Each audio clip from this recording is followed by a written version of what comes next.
சிந்தாமணி, எதுக்கு என்ன வர சொன்ன? ஏன் ருக்மணி, வர்ஷினிய இன்னும் எவ்வளவு நாளைக்கு தான் இப்படியே வீட்டுல வச்சுக்கலாம்னு முடிவு பண்ணிருக்கீங்க?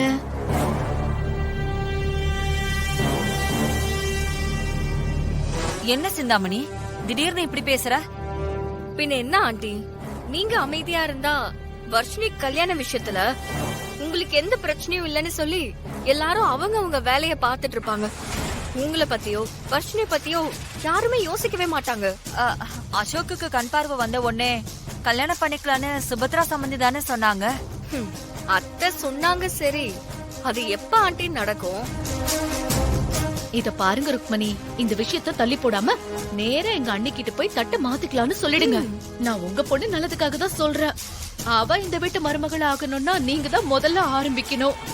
நீங்களா பேசாம எங்க இருந்து யாரும் உங்ககிட்ட பேச மாட்டாங்க, அத நல்லா புரிஞ்சுக்கோங்க.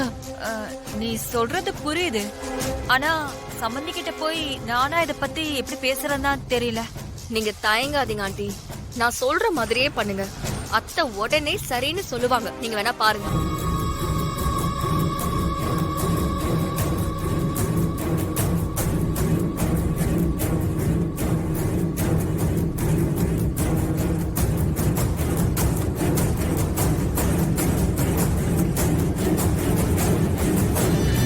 நீ சொல்றது சரிதான் ஸ்ரீஜா, எனக்கு கையில பிடிமானம் இருந்தா நல்லாதான் இருக்கும்.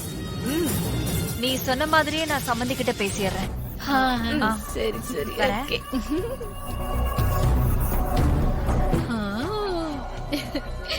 இது போது ஸ்ரீஜா, ருக்மணி மட்டும் நம்ம நினைச்ச மாதிரியே பேசிட்டா அந்த எசியோட கொட்டத்தை அடைக்கலாம். என்ன நாடகம் ஆடுறோம்? இனிமே அந்த வர்ஷினியே நினைச்சாலும் நான் வச்ச செக்குல இருந்து தப்பிக்கவே முடியாது.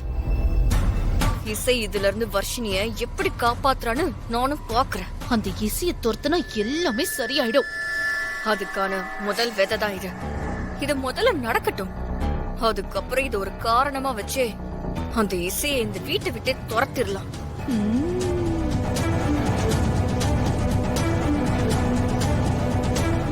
வா, இங்க வந்து உட்காரு. உட்காரு, படுத்துக்கோ இசை, படு. ஓகேவா? அத்தை இருக்கல்ல, பயப்படாத.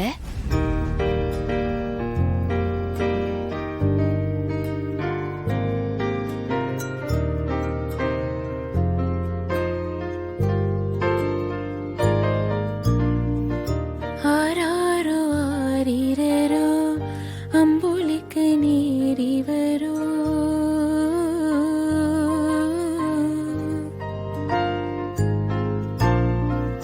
தாயான தாய் வரோ தங்கரத தேடி வரோ,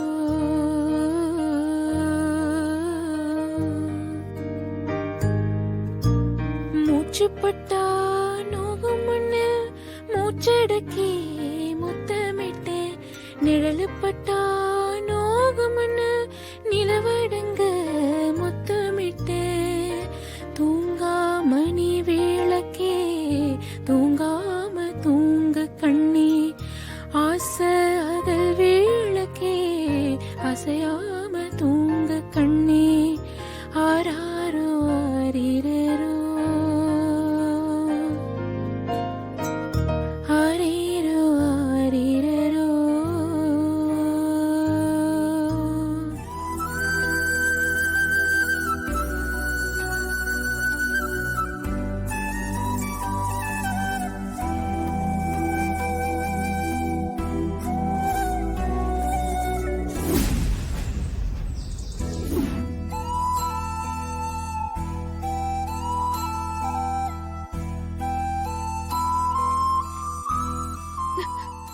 ஐயோ அத்தை, நீங்க நீங்க இன்னும் இங்கதான் இருக்கீங்களா? உங்க மடியில தான் நான் இவ்வளவு நேரம் படுத்திருந்தேனா? ஐயோ அத்தை, சாரி அத்தை, என்ன அறியாம நான் தூங்கிட்டேன். நீங்களாச்சும் என்ன எழுப்பிருக்கலாம்ல அத்தை. கடவுளே, ஐயோ. இசை, நீயே பயந்து போய் என் மடியில படுத்திருந்தம்மா. நேரம் ஆக ஆகதான் நீ அசந்து தூங்குன.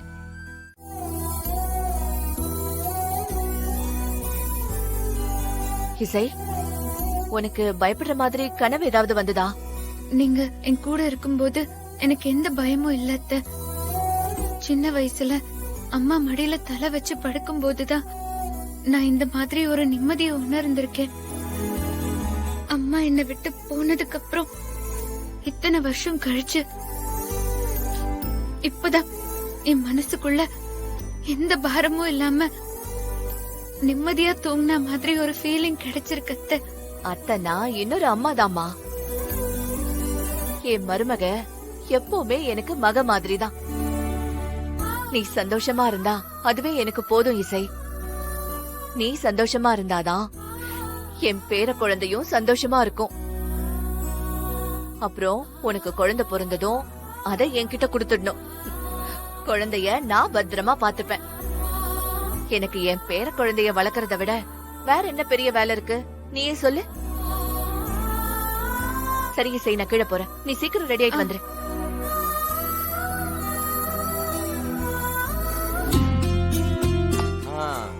அப்புறம் அம்மா உன்னை அதுக்குள்ள விட்டுட்டாங்களா? என்ன சொல்ற விஷால்? இல்ல, நானும் உன்கிட்ட ரொம்ப நேரமா பேசலாம் ட்ரை பண்ணிட்டு இருந்தேன். ஆனா அவங்க உன்கிட்ட பேசுறாங்க பேசிட்டே இருக்காங்க. அம்மா, 2 பேரும் அப்படி என்ன பேசிட்டு இருந்தீங்க? வழக்கமா என் ஃப்ரெண்ட்ஸோட ஒய்ஃப் எல்லாம் அவங்க மாமியாரோட சண்டை தான் போடுறாங்க. நீ மட்டும் எப்படி